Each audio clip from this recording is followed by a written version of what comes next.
Si oramos y le entregamos este tiempo al Señor y le disponemos nuestro corazón para que el Señor obre en nuestras vidas. Padre, en el nombre de Jesús, te damos gracias y oramos para que tú, oh Dios, tomes el control de este tiempo. Seas tú, Señor, estableciendo tu paz en medio de nosotros. Llévate, Dios, toda preocupación, todo pensamiento que pueda ser un estorbo, un impedimento, para que tu palabra corra, para que tu palabra fluya. Te damos gracias, Señor, por toda la obra que tú vienes haciendo en medio de nosotros. Hoy, agradecidos contigo, Señor, venimos a rendirnos en cuerpo, espíritu y alma para darte a ti un culto racional. Señor, que la semilla de tu palabra pueda llegar a lo más profundo de nuestro ser y que tú obres para bendición de todos. En el nombre de Jesús. Amén y amén. Damos gracias a Dios por este tiempo. Dios ha sido bueno. ¿Para cuánto Dios ha sido bueno? ¿Para cuánto Dios ha sido bueno? Vamos a ir a la palabra de Dios y yo quiero invitarlo a Primera de Timoteo, capítulo 4. Primera epístola de Pablo a Timoteo, el capítulo 4.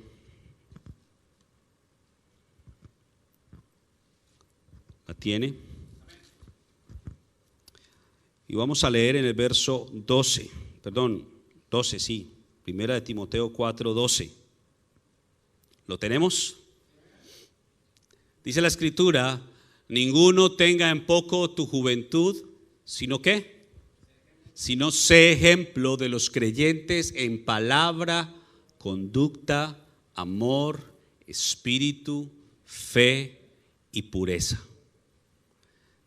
¿Lo volvemos a leer todos juntos? A la voz de tres: 1, 2, 3. Ninguno tenga en poco tu juventud, sino sé ejemplo de los creyentes en palabra, conducta, amor, espíritu, fe y pureza.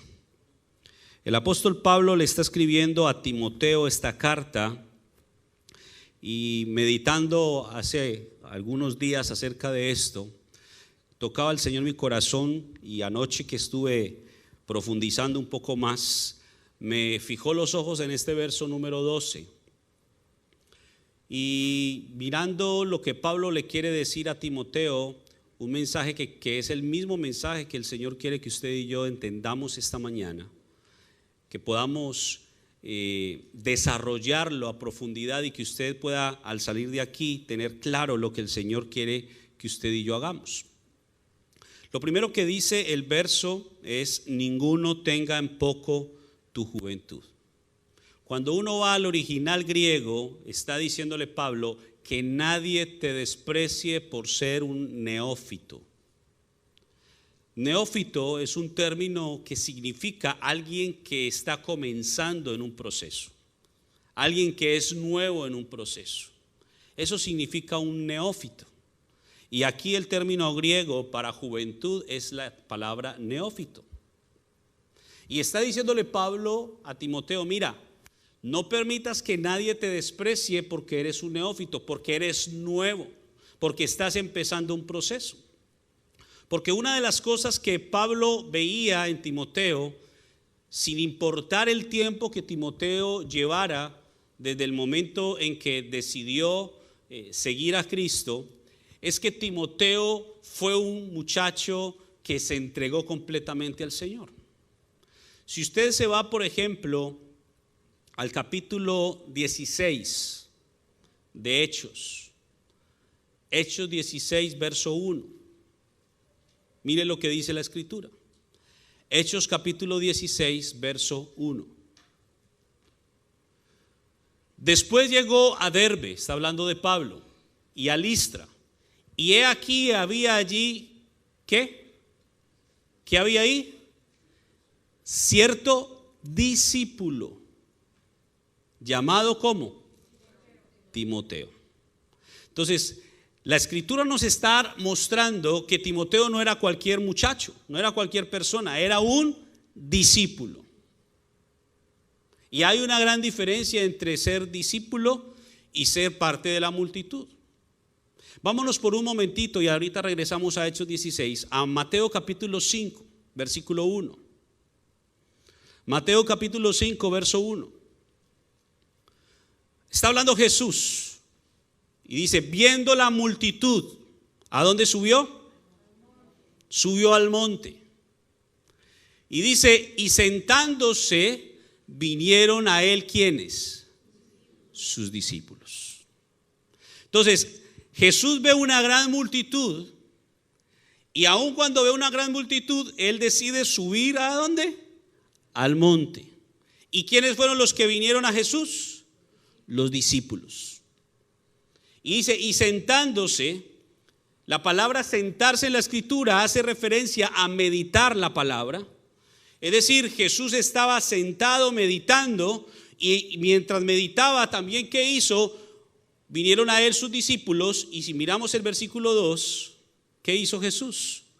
Y abriendo su boca les enseñaba diciendo. Entonces estamos mirando que hay una multitud y que hay unos discípulos. Y nos está mostrando la palabra que hay una diferencia entre la multitud y los discípulos. Porque los discípulos son aquellos que vienen a Jesús, que están dispuestos a subir donde Jesús está subiendo, que están dispuestos a crecer en su proceso.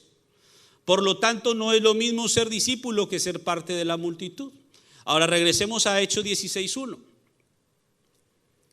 Porque entonces está diciendo la escritura acerca de Timoteo que Timoteo no era parte de la multitud, sino que era ya un discípulo.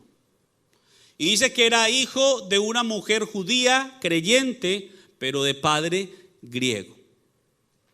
Entonces había en Timoteo una condición de discípulo, lo cual nos demuestra que no era un muchacho cualquiera, sino que había tomado una decisión firme y determinada de seguir a Jesús.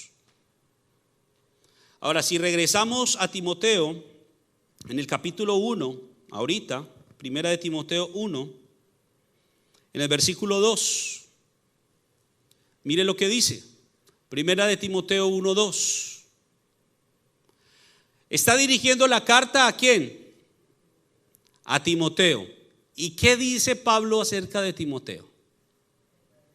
Dice, verdadero hijo en la fe. Es decir que esto nos da a entender que también hay hijos que no son verdaderos. O hay quienes se creen hijos pero realmente no lo son.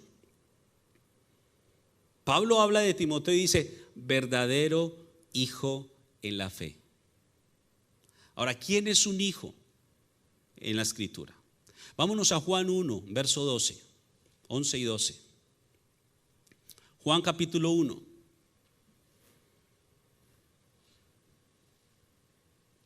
Dice, a lo suyo vino y los suyos no ¿qué? No le recibieron. Verso 12. Mas a todos los que le ¿qué? A los que creen en su nombre les dio ¿qué? Potestad de ser hechos ¿qué? Hijos de Dios. Es decir que para ser hijo necesito cumplir dos condiciones. Número 1, recibirlo y número 2, creer en él. Dice, más a todos los que le recibieron, porque habían muchos que no le recibieron. A los que creen en su nombre, porque también hubo muchos que no creyeron en su nombre. A esos que cumplen esas dos condiciones, les dio potestad de ser hechos hijos de Dios. Ahora, esto ya nos da un entendimiento más profundo de quién era Timoteo. Timoteo ya había recibido y ya había creído. Y Pablo entonces, regresando a primera de Timoteo, en el capítulo 1, verso 2, dice que esa carta la dirige a Timoteo, quien es un verdadero hijo en la fe. Ahora, ¿por qué le estoy mostrando todo esto? Porque estoy mostrándole que Timoteo no era cualquiera. Y por eso le está diciendo Pablo a él, ¿sabes qué, Timoteo? Ninguno te desprecie, porque aparentemente a los ojos de muchos eres nuevo. Eres alguien que aparentemente estuviera empezando. ¿Sabe? Hay personas que llevan poco tiempo en la vida cristiana y se ven mucho más maduras y que han crecido más que gente que lleva años en el evangelio. Porque una de las cosas que debemos entender es que el crecimiento en el evangelio no solamente es de tiempo, sino que es de disposición del corazón. Y van a haber personas que en muy poco tiempo van a recorrer el camino que a muchos les tomó años recorrer. Y cuanto más en estos tiempos, que son los tiempos finales, el Señor viene acelerando las cosas para que le conozcamos. Y entonces Timoteo no era cualquiera. Y dice Pablo: ninguno tenga en poco tu juventud. Y entonces le da una recomendación o le da una instrucción, sino sé ejemplo. ¿Ejemplo de quiénes?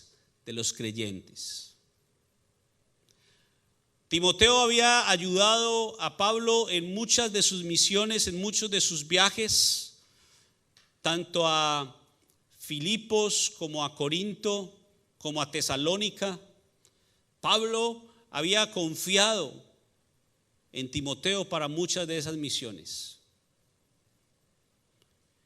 Incluso cuando le escribe a Tito, también Timoteo está implícito en esa carta, porque Timoteo estuvo muy cerca de Pablo, y por eso Pablo dice que tú eres un verdadero hijo en la fe. Ahora dice la escritura, cuando leíamos en Hechos 16, que Timoteo era hijo de una mujer judía, pero que su padre era griego. Según la historia de Timoteo, se cree que su padre murió siendo él un muchacho.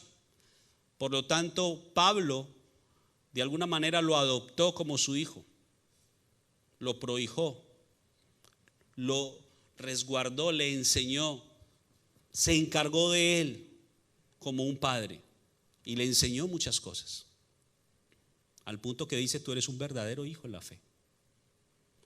Y lo envió entonces a Éfeso a encargarse de una iglesia que, si bien era una iglesia muy bonita, era una iglesia que tenía unas problemáticas muy fuertes, al punto que Timoteo, siendo un muchacho joven, parecía ser que a los ojos de los ancianos de la iglesia no tenía ninguna experiencia.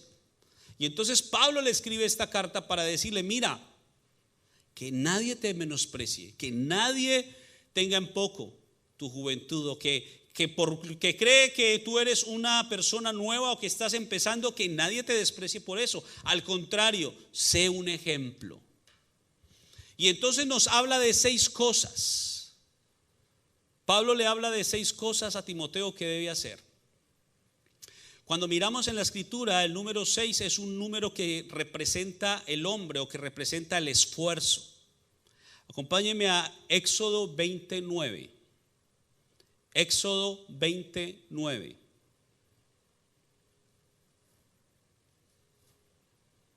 Mire lo que dice la escritura: 6 días ¿qué?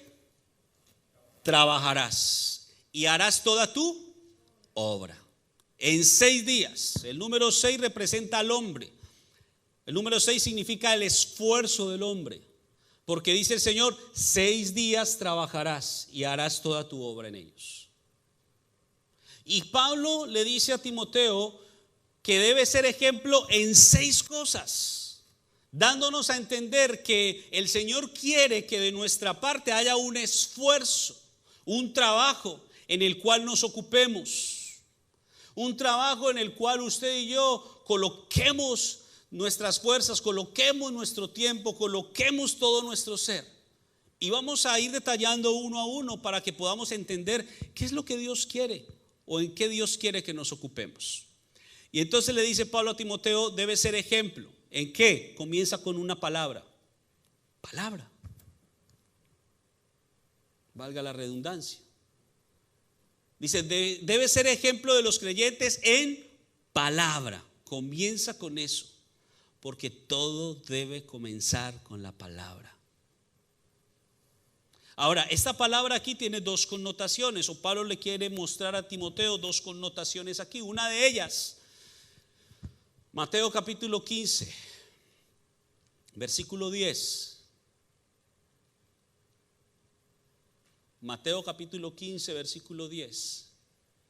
Miren lo que dice Jesús. Para que entienda el contexto está hablando acerca de que los fariseos vienen donde Jesús y le dicen: ¿por qué tus discípulos comen sin lavarse las manos? ¿Recuerda ese pasaje? Y entonces miren lo que dice Jesús, llamando así ¿a quién? A la multitud. ¿Por qué a la multitud? Porque era la multitud la que no entendía, aparentemente. Les dijo, ¿qué les dijo? Oíd y entended. Porque la palabra de Dios comienza con oíd y entended. Porque por el oído viene el entendimiento. Porque lo primero que el Señor quiere para nosotros es que le entendamos para luego conocerle. Vamos por un momento a Jeremías 9:24, por favor. Y ya volvemos aquí a Mateo 15:10. Jeremías 9:24.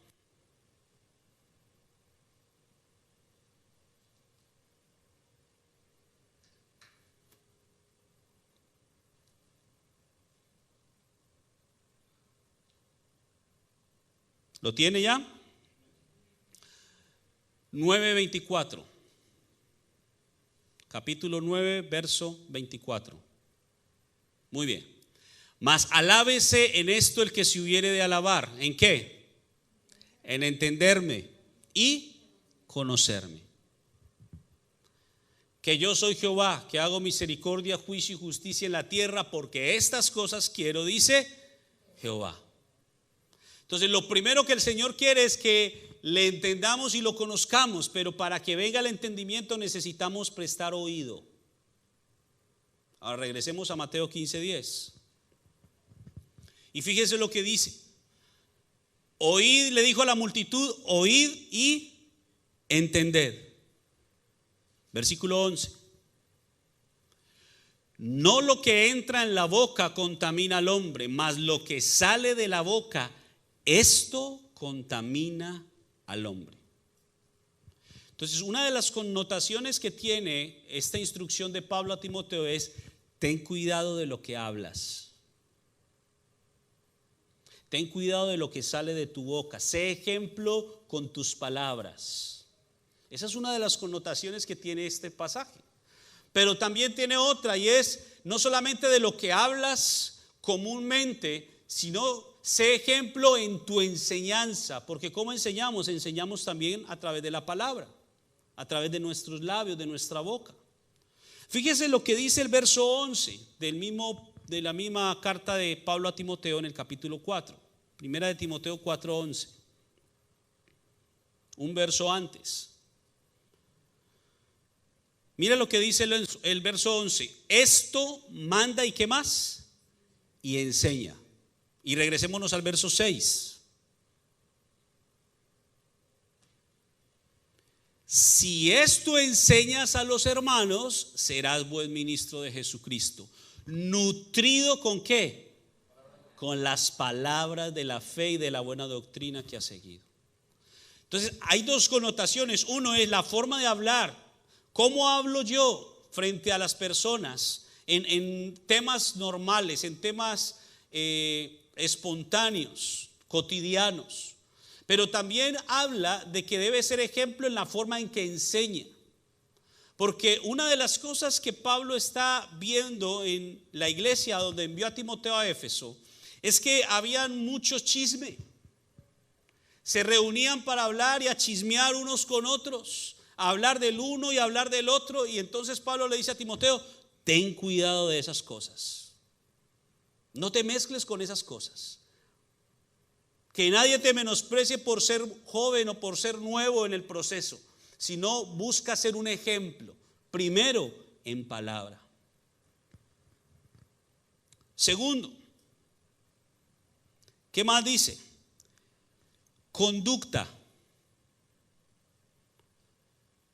Debía ser un ejemplo en la conducta. La conducta habla de mis hechos, de mis acciones, de cómo yo actúo.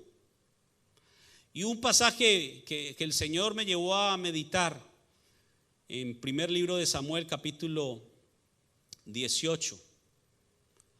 Acompáñeme a primer libro de Samuel, capítulo 18, verso 14.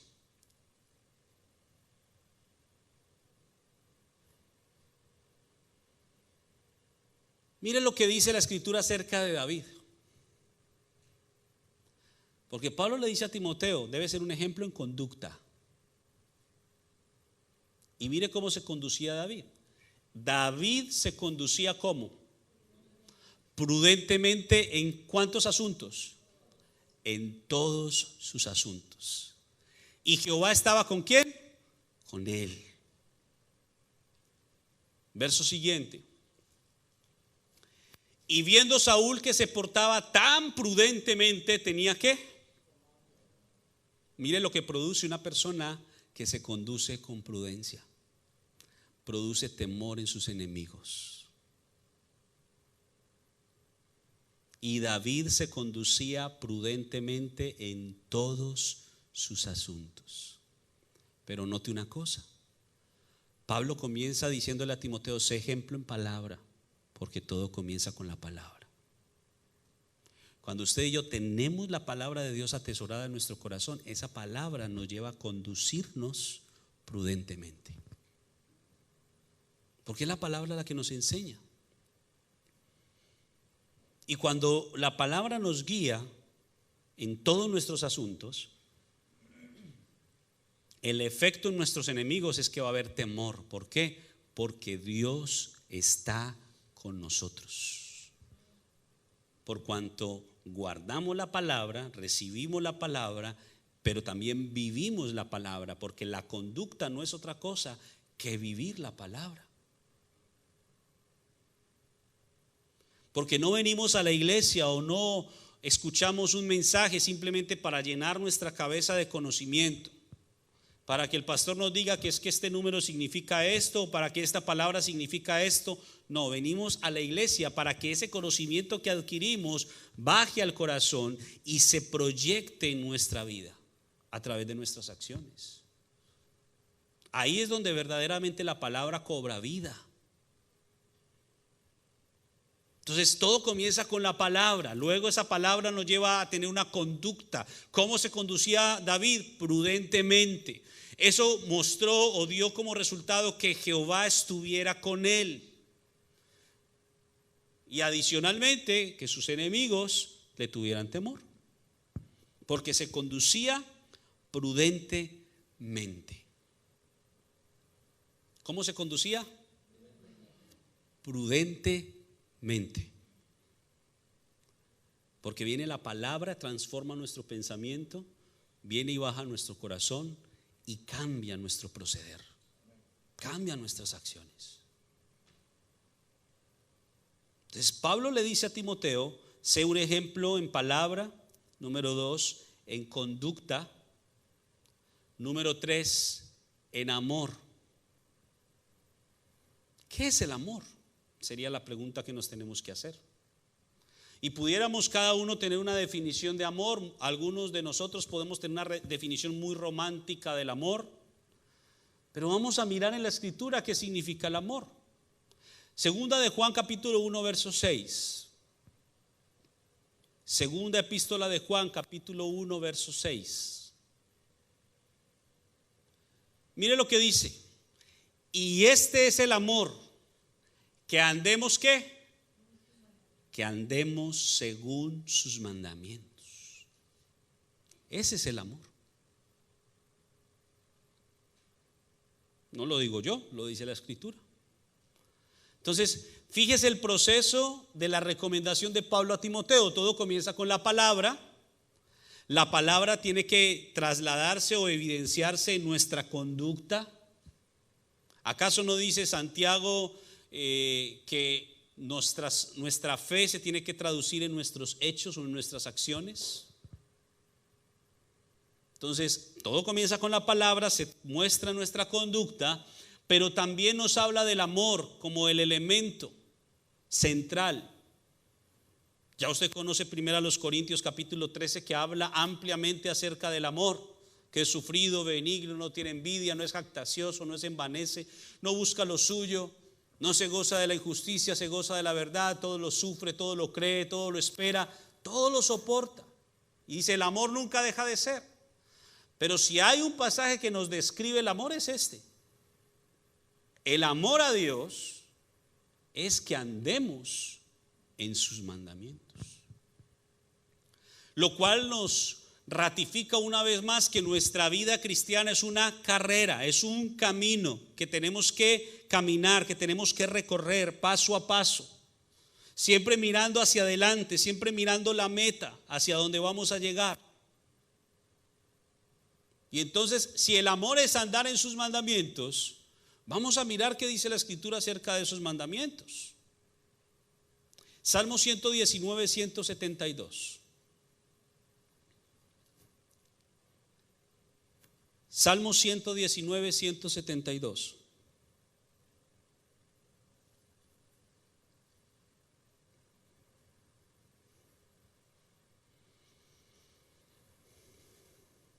¿Lo tenemos? 172, 172. Muy bien. Hablará mi lengua tus dichos, porque todos tus ¿qué? Porque todos tus mandamientos son justicia. Entonces nos está hablando la Escritura de que hay un conjunto de mandamientos y dice todos esos mandamientos son justicia.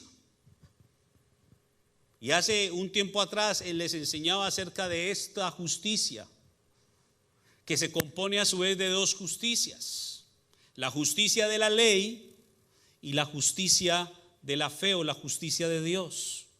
Vámonos por un momento a Romanos 8:4. Romanos 8:4. Mire, para que la justicia de la ley se cumpliese, ¿en quiénes? En nosotros. Esto nos está diciendo que querámoslo o no, tenemos que pasar por la ley. La ley se tiene que cumplir en nosotros, porque la ley tiene un propósito, tiene un objetivo, y es demostrarnos que somos pecadores, que no hay nada que usted y yo podamos hacer para pagar ese pecado, y al fin nos va a conducir y nos va a llevar ¿hasta dónde? Hasta la cruz, porque el pago del pecado es la muerte. Pero en esa cruz, ¿con quién nos vamos a encontrar? Con Cristo Jesús, quien es el que pagó el precio por nosotros. Y entonces, si lo recibimos y si creemos en Él, como decía Juan 1:12, vamos a ser hechos hijos de Dios. Entonces hay una justicia que se tiene que cumplir, la justicia de la ley, la cual tiene sus propios mandamientos. La ley tiene sus propios mandamientos. Usted va a la Escritura y encuentra que la ley tiene un montón de mandamientos, 613 para ser exacto. Y dice la Escritura que si se faltaba un mandamiento, a uno solo, la persona se hacía culpable de todo. Imagínense que usted y yo tengamos una lista de 613 mandamientos y que lo tengamos que cumplir. No es posible.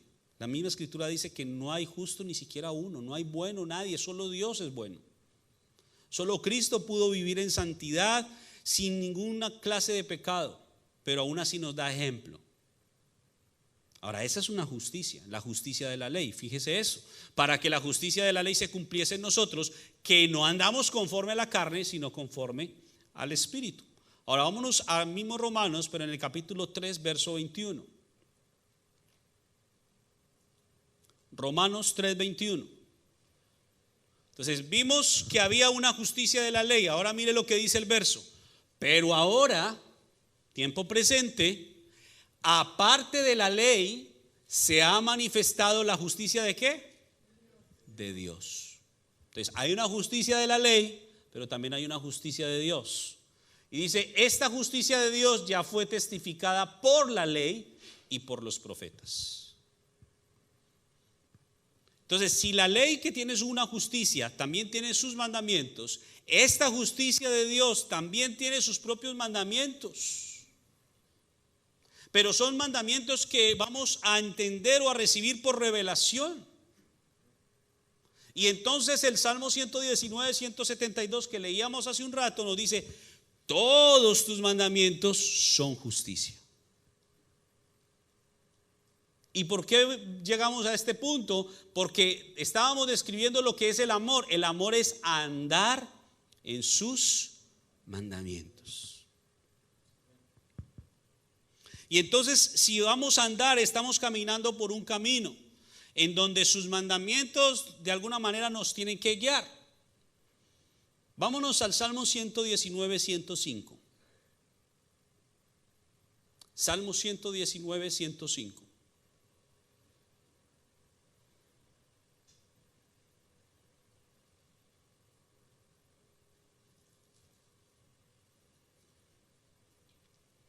Mire lo que dice: lámpara es a mis pies tu palabra y lumbrera a mi ¿qué?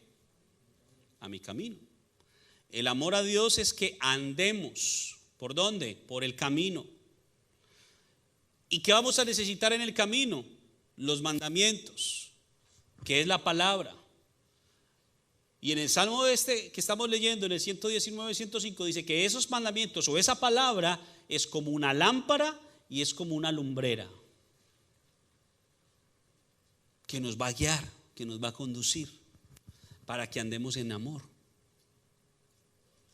Porque Pablo le dice a Timoteo: tienes que ser ejemplo en palabra, en conducta, en amor. Es decir, que cuando te vean a ti, vean a un hombre que camina por el camino conforme a los mandamientos del Señor. ¿Está entendiendo? Vamos al cuarto aspecto. Sé ejemplo de los creyentes en palabra, número 1, conducta, número 2, amor, número 3, cuarto, espíritu.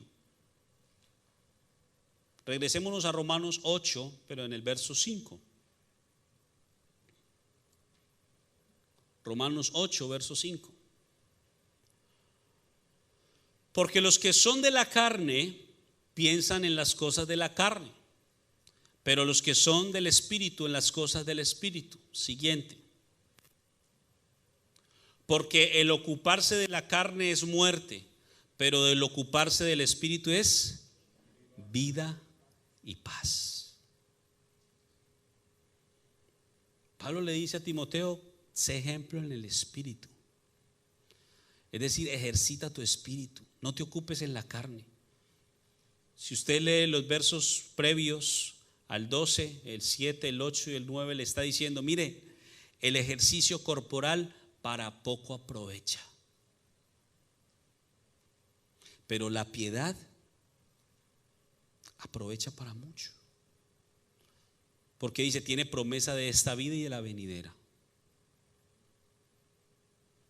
Y encontramos gente que está disciplinada para ejercitar su cuerpo. Y qué bueno en cierta forma que tengan esa disciplina, que yo no la tengo, aunque la debo tener. Y van todos los días al gimnasio y ejercitan su cuerpo y se mantienen en forma. Pero dice la Escritura, el ejercicio corporal para poco aprovecha. No está diciendo que sea malo, está diciendo para poco aprovecha.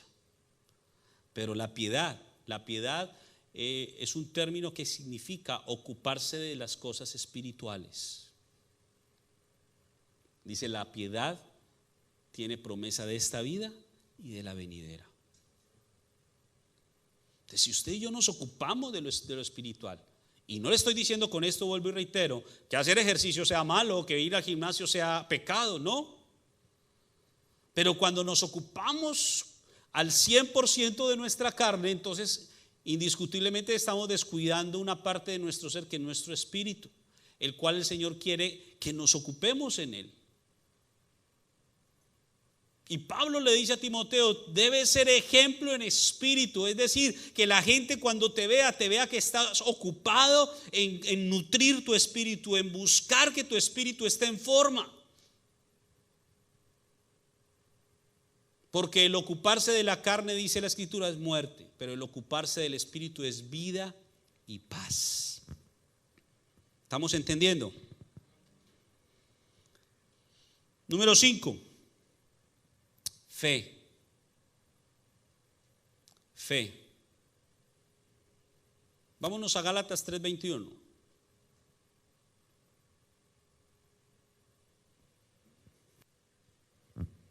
Gálatas capítulo 3. Vámonos hasta el 23. Pero antes que viniese la fe, mire lo que dice, pero antes que viniese la fe, estábamos confinados. ¿Qué es estar confinado? Encerrados en la cárcel. Estábamos confinados ¿bajo qué? Bajo la ley. Encerrados para aquella fe que iba a ser ¿qué? Revelada. La fe es una revelación. Por tanto, Hebreos 11:1 dice, es pues la fe la certeza de lo que se espera, la convicción de lo que no veo. Esas frases implican una revelación.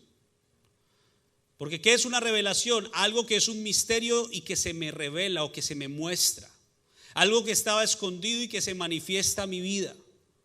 Y dice, es pues la fe la certeza de lo que espero. Todavía no lo tengo, pero hay una certeza. ¿Por qué? Porque el Señor me ha dado una revelación de algo que va a venir para mi vida. Y me da una certeza, una convicción, un convencimiento en mi corazón, que aunque escuche 1000 voces a mi alrededor, yo creo en lo que Dios me ha dicho. Eso es fe.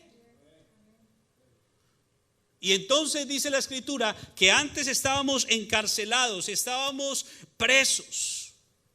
Bajo la ley, bajo la letra, porque leíamos y no entendíamos, así como los fariseos, así como los escribas, así como los intérpretes de la ley que leían y supuestamente interpretaban la Escritura, pero no entendían el mensaje, porque estaban encerrados, confinados, presos bajo la ley. Pero dice que estábamos encerrados para esa fe que iba a ser ¿qué? Revelada. Ahora acompáñeme a Santiago, capítulo 1.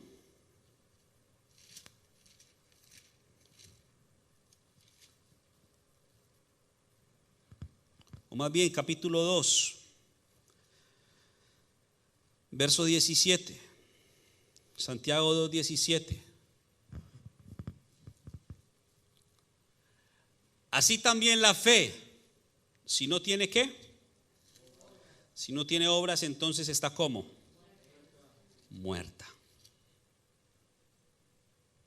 Porque viene la fe como una revelación a nuestra vida, pero esa fe revelada nos tiene que llevar a actuar, a vivir, a conducirnos.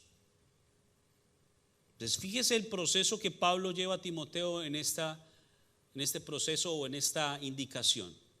Debe ser ejemplo en palabra, debe ser ejemplo en conducta, debe ser ejemplo en amor, debe ser ejemplo en espíritu.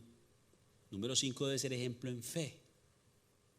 Que cuando la gente te mire, no solamente te escuche palabras bonitas, sino que vea la fe enmarcada en tu conducta. Vea la fe enmarcada en el amor porque andas en los mandamientos. Vean la fe enmarcada en que nutres tu espíritu, en que buscas llenar tu espíritu, trabajar en tu espíritu.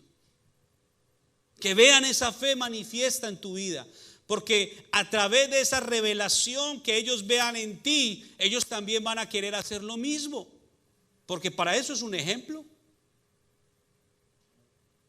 Y Pablo quería que Timoteo fuera un ejemplo. Ahora fíjese el último, pureza. Porque en todo este proceso de esfuerzo que usted y yo debemos poner todos los días de nuestra vida, es un esfuerzo diario. No es solamente que yo me esfuerzo los 3 primeros meses mientras que estoy en lo que llamamos el discipulado y entonces después de que me bautizo como que ya me relajo y ya no hay nada más que hacer. No, esto es un proceso de toda la vida.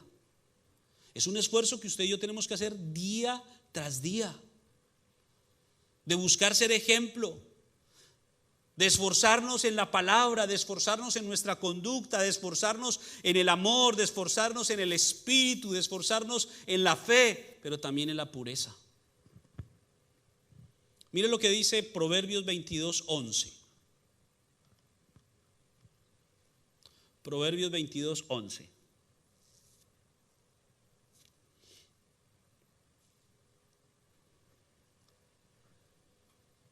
El que ama la limpieza de corazón, por la gracia de sus labios tendrá la amistad del rey. ¿El que ama la qué? El que ama la pureza o la limpieza, perdón, de corazón. Pero ¿qué le dice Pablo a Timoteo? Que busque ser ejemplo de ¿qué? De pureza. ¿Por qué lo llevo a este verso? Porque la pureza es el tercer paso o el tercer nivel. Y para llegar al tercer nivel necesitamos el segundo y por supuesto necesitamos el primero. Y el primer nivel es este, la limpieza.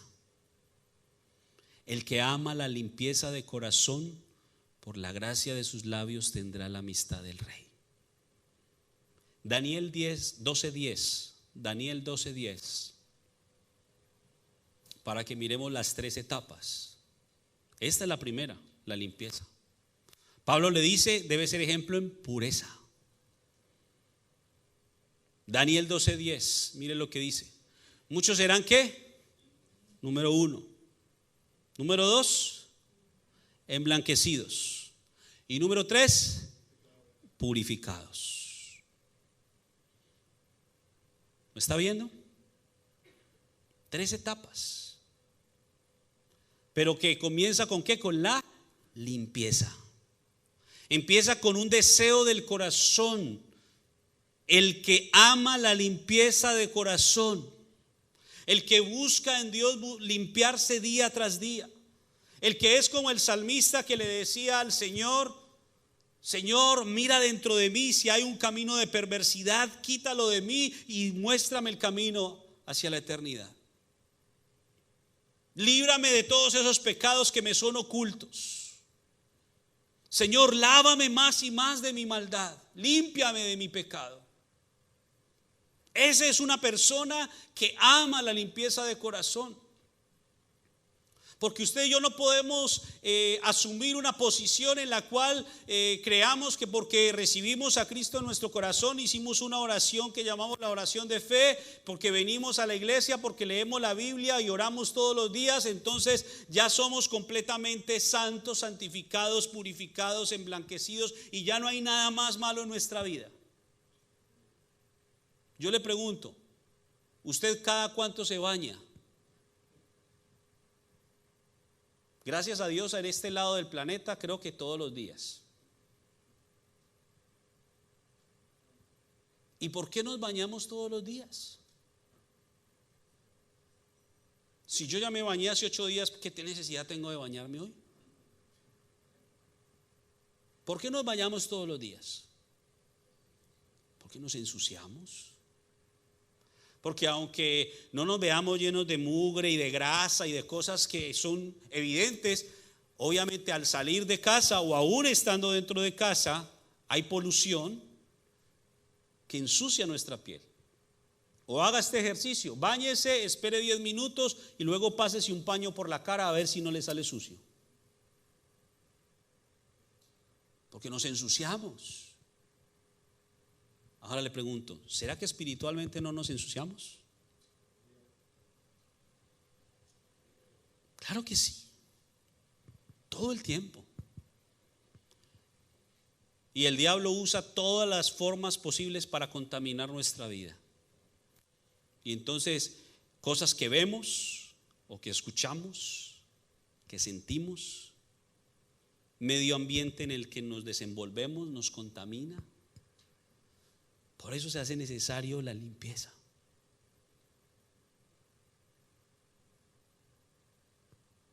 O se lo voy a decir a los mexicanos, ¿a poco usted no limpia su casa? ¿O le gusta vivir en el desorden, en el mugre? Yo creo que no. Y cuanto más si va a visita, quiere usted limpiar su casa, ¿cierto? En nuestra vida espiritual es lo mismo. El Señor quiere venir a vivir acá, pero necesita que haya limpieza. Y por eso todo comienza con un deseo del corazón. El que ama la limpieza de corazón, por la gracia de sus labios tendrá la amistad del Rey. Ahora, la limpieza es el primer paso. Dice Daniel 12:10, muchos serán limpios. Paso número 1. Paso número 2, emblanquecidos. Y paso número 3, purificados. Es decir, que para llegar a ser ejemplo de pureza, necesitamos pasar estos 3 niveles: limpieza, emblanquecimiento y purificación. Es muy importante todo esto entenderlo. De 6 cosas que Pablo le indica a Timoteo que debe hacer, o en las cuales debe ser ejemplo. Ahora, para ir cerrando el mensaje, fíjese lo que dice el verso 13. Primera de Timoteo 4:13.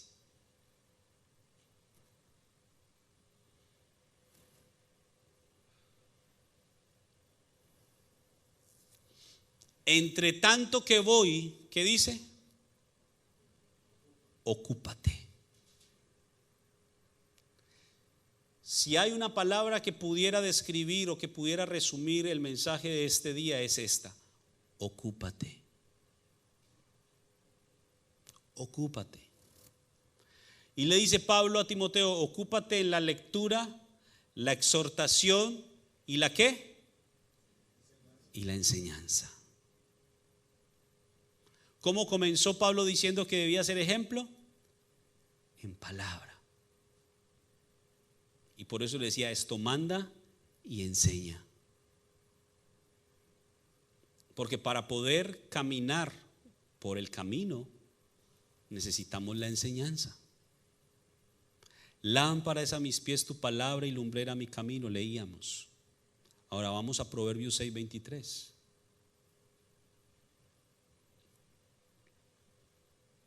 Proverbios 6:23.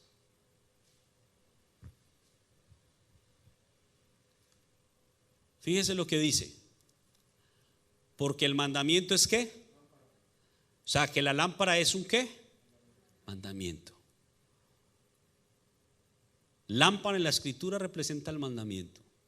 Y la enseñanza es luz. Luz.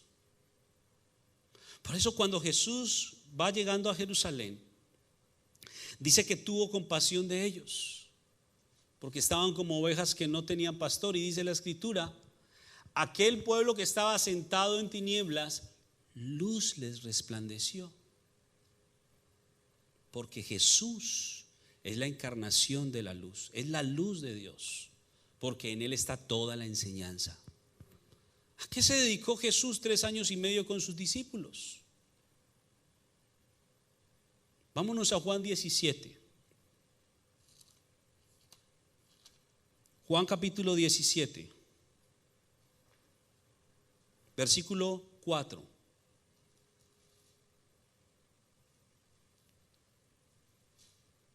Juan 17:4. Fíjese lo que dice. Ahora, ubíquese en el contexto. Ubíquese en esto. Jesús está orando por sus discípulos. Unas horas antes de ser arrestado, Jesús está orando por sus discípulos. Él se aparta de los discípulos y comienza a orar por ellos. Y fíjese lo que dice el verso 4. Yo te he glorificado ¿en dónde?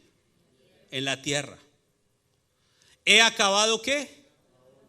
La obra que me diste que hiciese. Pregunta: ¿acaso no creíamos nosotros que la obra que el Señor le envió a Jesús que hiciese era morir en la cruz? ¿Por qué dice Jesús en esta oración al Padre: he acabado la obra? Porque la obra somos usted y yo. Y lo que Jesús hizo durante 3 años y medio fue levantar una obra en cada uno de sus discípulos. a través de la enseñanza. Ahora, la cruz era la segunda etapa de la misión de Cristo. Pero piense por un momento, piénselo desde la lógica. Si Jesús solamente hubiese venido a morir en una cruz, ¿qué sentido tenía que pasara 33 años en su vida? Simplemente que se encarne, porque Dios es Dios y puede hacer lo que quiera, que se encarne en cualquier persona y que lo lleven de una vez a la cruz y lo maten y no pasó nada. ¿O qué sentido tiene que Jesús se hubiese desgastado con multitudes y con discípulos enseñándoles si el propósito para lo cual el Señor lo envió solamente era morir en una cruz? No es lógico. Pero si lo miramos desde la lógica, Jesús vino primero a enseñarnos con su ejemplo, pero también con sus palabras, para que teniendo la enseñanza pudiéramos comprender el hecho de que Él se fuera a estar en una cruz a pagar el precio por nosotros. Porque no sirve de nada solamente que muriera en la cruz si no pudiéramos nosotros tener el entendimiento de lo que eso significaba. Para muchos pudiera haber sido un malhechor más que fue crucificado. Pero evidentemente Jesús no fue un malhechor más. Jesús evidentemente nos dejó una enseñanza. Y a través de los discípulos esa enseñanza se esparció por todo Judea, por Samaria y hoy hasta lo último de la tierra. Para que conociéramos quién es Jesús y por qué Jesús fue a una cruz por nosotros. Y por eso en esta oración Jesús le dice al Padre: te he glorificado en la tierra, he acabado la obra.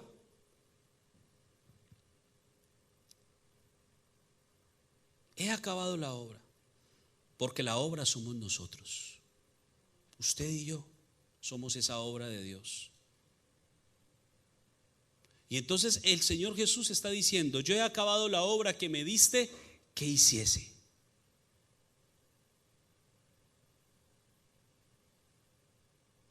Porque la enseñanza se hace fundamental para que usted y yo podamos ser ejemplos.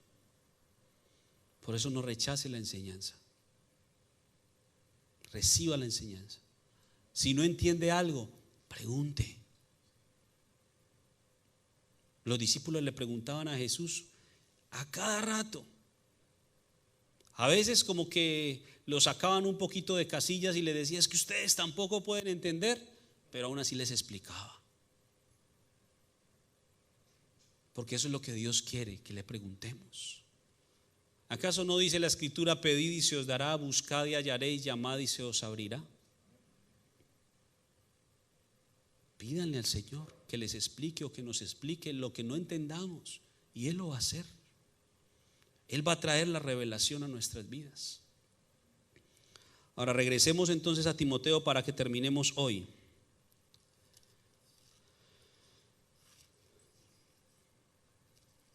Entonces, en tanto que voy, dice: ocúpate en la lectura, la exhortación y la enseñanza. Versículo 14, fíjese en esto: no descuides el don que hay en ti. ¿El don que hay en quién? No. ¿El don que hay en qué? Diga: en mí. Dios ha puesto un don en cada uno de nosotros, uno o muchos dones. Pero el Señor dice: no descuides el don que hay en ti. ¿Qué es lo que el Señor te ha dado y que posiblemente hayas descuidado? Porque le está diciendo a Timoteo: no descuides el don que hay en ti, que te fue dado mediante profecía con la imposición de las manos del presbiterio. Y mire que repite el 15: ocúpate en estas ¿qué? Verso 15: ocúpate en estas cosas.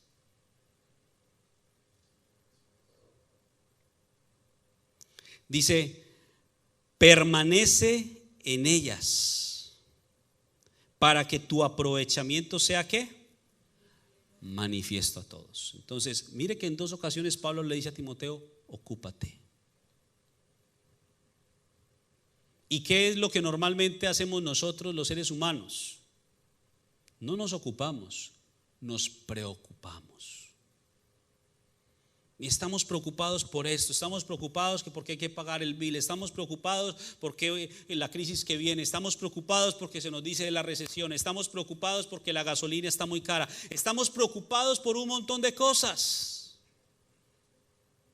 Cuando el Señor nos está diciendo, ocúpate. Y cuando usted y yo nos ocupamos en esas cosas, ¿qué cosas? Lo que acabamos de ver en la palabra, en la conducta, en la fe, en el espíritu. Cuando nos ocupamos en todas estas cosas, entonces dice, nuestro aprovechamiento será manifiesto a todos. Es decir, la gente va a ver en nosotros un verdadero hijo de Dios.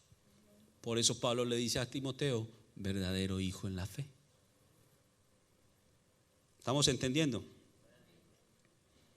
Ocúpate en estas cosas y además dice, permanece en ellas o persevera.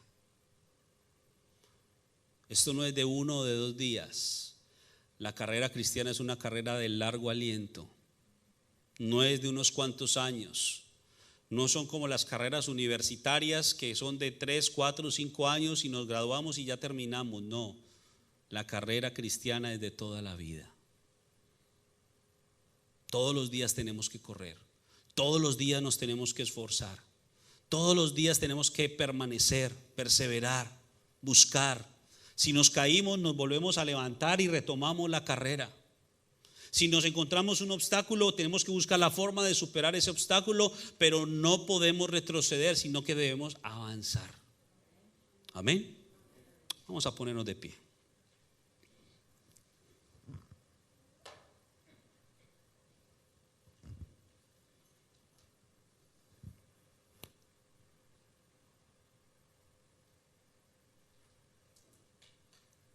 Si esto enseñas, versículo 6 dice Pablo, si esto enseñas a los hermanos, serás buen ministro de Jesucristo, nutrido con las palabras de la fe y de la buena doctrina que has seguido.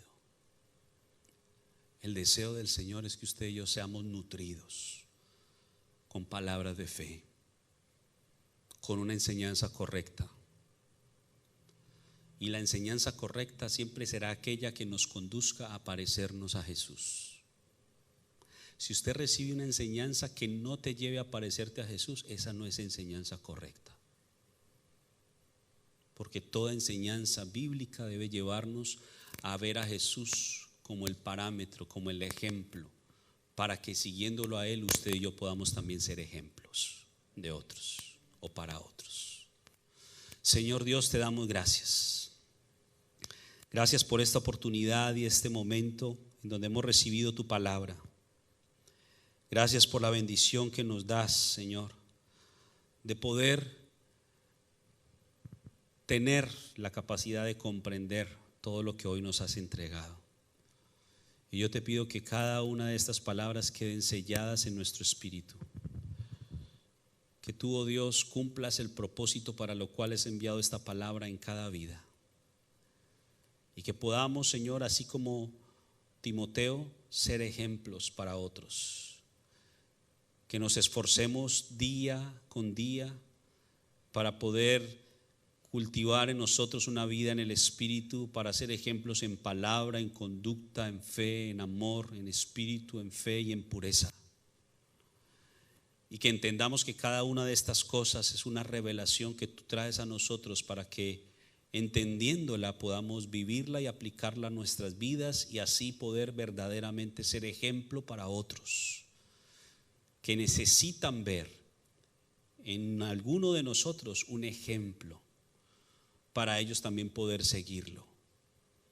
Señor, cada uno de nosotros somos cartas leídas y yo te pido, Señor, que nos ayudes para que lo que lean en nosotros sean palabras de vida, lo que lean en nosotros a través de nuestros actos, a través de nuestros gestos, a través de nuestras palabras, pueda ser que te lean a ti, que eres nuestro ejemplo y que queremos parecernos a Jesús, porque tu palabra lo declara, que Él es el parámetro, Él es la medida, y debemos llegar a esa medida de la estatura de la plenitud de Cristo Jesús. Ayúdanos, Señor, para que en el camino no nos desviemos, para que en el camino no nos atoremos, no nos detengamos, sino que podamos seguir avanzando, sin importar cuántos obstáculos encontremos, Señor. Danos las fuerzas para seguir avanzando y para poder, Dios, cada uno de nosotros, ser también esos verdaderos hijos en la fe, así como Timoteo llegó a serlo. Hoy te doy gracias por esta enseñanza, Señor, que traes a mi vida, y yo te pido en lo personal también que me ayudes a ser ejemplo para que otros puedan ver a través de mí tu obra y puedan querer seguirte a ti, Señor. Hoy te doy gracias por este tiempo.